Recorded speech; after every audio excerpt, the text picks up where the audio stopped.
Halo teman-teman semuanya, selamat siang. Hari ini kita akan kembali membahas data apa saja yang perlu kita perhatikan di dalam pasar forex selama 1 minggu ke depan. Obviously, minggu lalu kita baru saja mendapatkan speech dari Jerome Powell di Jackson Hole dan juga FOMC Minutes dari Amerika yang dimana mereka menunjukkan pernyataan yang relatif dovish ya, yang dimana Powell sudah menegaskan bahwa beliau akan melakukan penyesuaian terhadap kebijakan moneter untuk kedepannya dan mengenai arahnya sudah jelas ya sudah ada sign seperti itu dan juga beliau mengatakan bahwa kedepannya mereka akan melakukan pemangkasan suku bunga berdasarkan data-data yang ada dan dan pertimbangan resiko untuk kedepannya. Dan ini membuat pasar bereaksi terhadap 25 basis point di bulan September nanti. Dan pertanyaannya sekarang adalah apakah data yang akan kita dapatkan menuju menuju tanggal 18 September masih menunjukkan perlemahan. Langsung data apa saja yang perlu kita perhatikan? Langsung saja kita lihat di dalam kalender ekonomi. Di hari Senin kita mendapatkan durable goods order. Di sini masih mengalami peningkatan dari segi month over month. Namun dari sisi durable goods di luar transportasi di sini menunjukkan adanya peningkatan ya dari menunjukkan adanya penurunan dari nilai sebelumnya. Dan juga di hari Selasa kita tidak mendapatkan cukup data yang signifikan dan juga di hari Rabu kita akan mendapatkan speech dari Waller. Kemudian ya selain speech akan ada money supply dan juga money supply dari Amerika ya.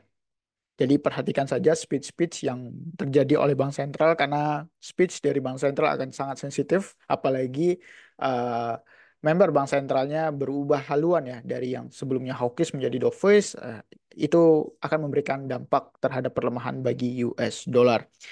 Dan juga di hari Kamis kita akan mendapatkan speech dari Bostik. Kemudian kita mendapatkan GDP dari Amerika di sini apabila nilai GDP dari Amerika menunjukkan adanya perlemahan dari nilai sebelumnya, maka US dollar akan kembali mengalami perlemahan khususnya dari sisi quarterly ya. GDP price index maupun growth rate dari quarterly di sini ya. Dan juga initial jobless claim apabila di sini angka pengangguran mengalami peningkatan ya mungkin saja resesi mungkin akan terjadi tapi apakah itu bisa terjadi ya belum tentu ya. Dan juga di hari Jumat ditutup ya akan ada speech dari Bostik dari Amerika, kemudian um, BOE Consumer Credit dan juga inflasi rate dari Eropa dan juga GDP dari Kanada dan ditutup core PCE dari Amerika, personal spending dan juga personal income ya. Jadi pasar akan memperhatikan data PCE di hari Jumat nanti apabila data mengalami pelemahan dari nilai sebelumnya, maka bearish untuk dolar. Namun jika data lebih tinggi dari nilai sebelumnya, maka dolar akan bergerak sideways. Ya, tidak terlalu signifikan pergerakannya. Di sini pasar memperkirakan ya, ada personal spendingnya akan mengalami peningkatan dari 0,3 menjadi 0,5. Kemudian PCE Price Index month over month-nya mengalami peningkatan, Price Index year on year-nya mengalami stabil ya. Jadi ya kita lihat saja bagaimana aktual yang tercermin di hari Jumat nanti di jam 7.30. Kurang lebih seperti itu. Nah, ini adalah outlook ya atau review dari outlook dari Jerome Powell saat konferensi di Jackson Hole yang dimana mereka mengatakan bahwa nilai PCE sudah mengalami penurunan ya sejak 12 bulan ke belakang dan target dia adalah mencapai nilai inflasi ke 2% dan juga kenapa kenapa inflasi bisa mengalami peningkatan dan juga penurunan teman-teman bisa baca di sini ya dan conclusionnya seperti apa dan kurang lebih dia akan tetap ya memiliki learning lesson from the past and applying time flexibility to our current challenge ya. Jadi ini sangat bagus ya. Statement penutupnya ya dia akan terus belajar dari proses masa lalu yang terjadi dan juga mengapply secara fleksibel di saat ini gitu ya.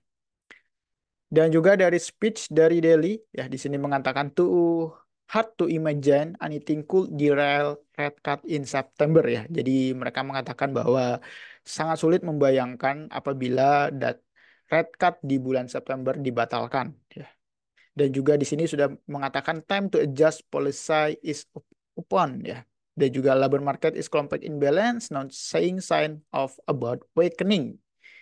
Dan juga di sini Fed Daily mengatakan too early to know size of rate cut ya. Jadi terlalu cepat untuk tahu seberapa besar besaran dari suku bunganya dan reasonable to adjust policy at normal condition if economy develop as expected ya. Jadi sudah ada mengalami pivot ya atau perubahan dari yang sebelumnya di tahun 2023 mereka masih menahan suku bunganya, di tahun 2024 sudah ada perubahan kebijakan dari yang pausing menuju cutting ya. Jadi kalau kita lihat berdasarkan cycle-nya itu seperti ini. Di sini high.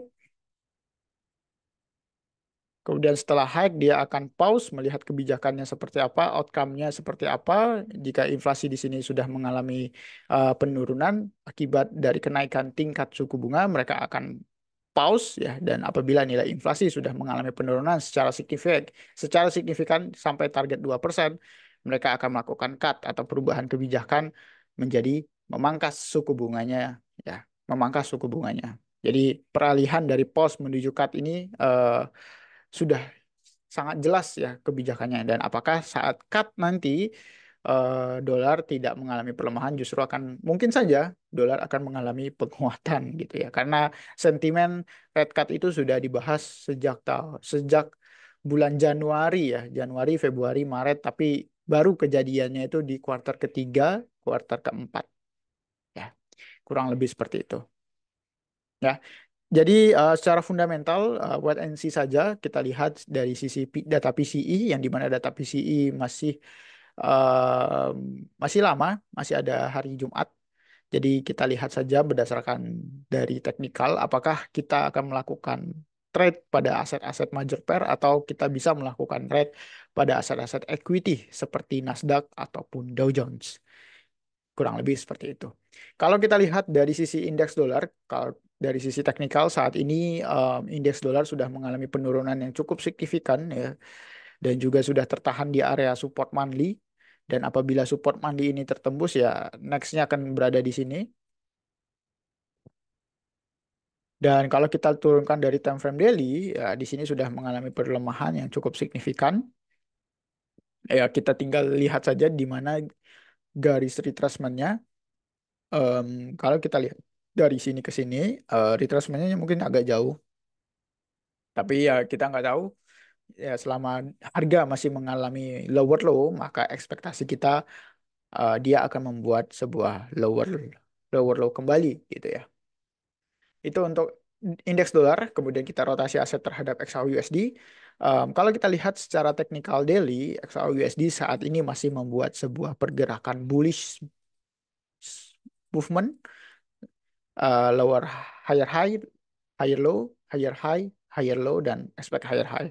Nah, namun kalau di posisi seperti ini, saya tidak merekomendasikan ya karena sudah mencapai all time high.